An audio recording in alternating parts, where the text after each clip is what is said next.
Gəlin Lukanın 22-ci fəslini açaq. 20 ayədə belə yazılır.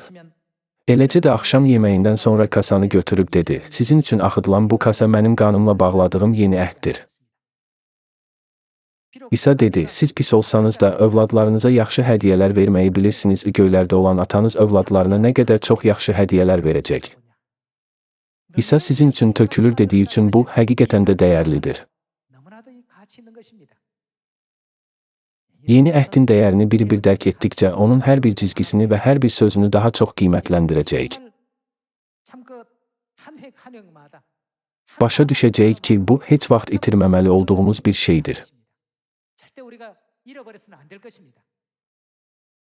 Gəlin İbranilərə kitab 9-cu fəslin 14 ayəsinə nəzər salaq. Deməli, əbədi ruh vasitəsilə özünü qüsursuz olaraq Allaha təqdim etmiş Məsihin qanı var olan Allaha ibadət edə bilməmiz üçün vicdanımızı ölüm gətirən əməllərdən nə qədər çox təmizləyəcək. Buna görə, Məsih nə oldu? Ən dəyərli olan Allah yeni əhdin vasitəçisi oldu. Çağırılmışların vəd edilən əbədi irsi alması üçün Məsih yeni əhdin vasitəçisidir.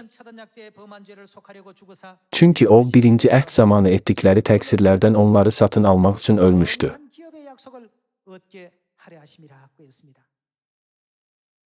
Bu dünyadakı hər şeydən daha dəyərli, daha böyük və daha genişdir.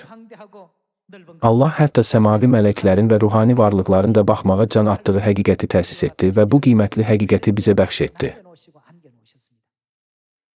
Gəlin 16 ayəyə baxmağa davam edək. Bir vəsiyyətnamə varsa, vəsiyyət edənin ölümünü sübut etmək lazımdır. Beləliklə, yeni əhd nədir? Bu, İsa'nın ölümü ilə bağladığı ruhani vəsiyyətidir. Vəsiyyətnaməni tərtib edənin ölümünü sübut etmək lazımdır. Çünki vəsiyyətnamə yalnız ölümdən sonra qüvvəyə minir. Vəsiyyət edən sağ olanda vəsiyyətnamənin heç bir qüvvəsi yoxdur. Gəlin bütün bu məsələləri bir daha ürəyimizə və zehnimizə həkk edək ki, İsa'nın niyə Pasxanı qeyd etməyi çox arzuladığını və səmavi mələklərin niyə bu həqiqəti araşdırmağa can atdıqlarını başa düşək. Həmçinin gəlin düşünək ki, görünməz aləmə baxmağı bilən həvari Pavel niyə görünən müvəqqətidir, görünməyən isə əbədidir sözlərini qeyd edib.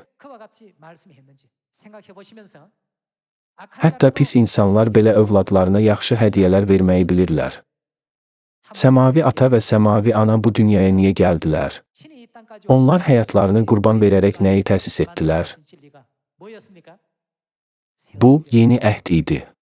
O, əbədi miras vədini ehtiva edir. O, belə bir dəyərə malikdir.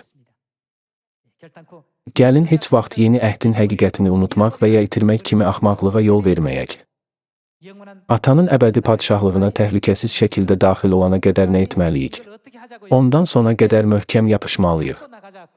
Yeni əhdin bütün övladlarının həqiqətə möhkəm sarılacaqlarına və sona qədər sadiq qalacaqlarına ümid edərək sözlərimi yekunlaşdırmaq istəyirəm. Çox sağ olun.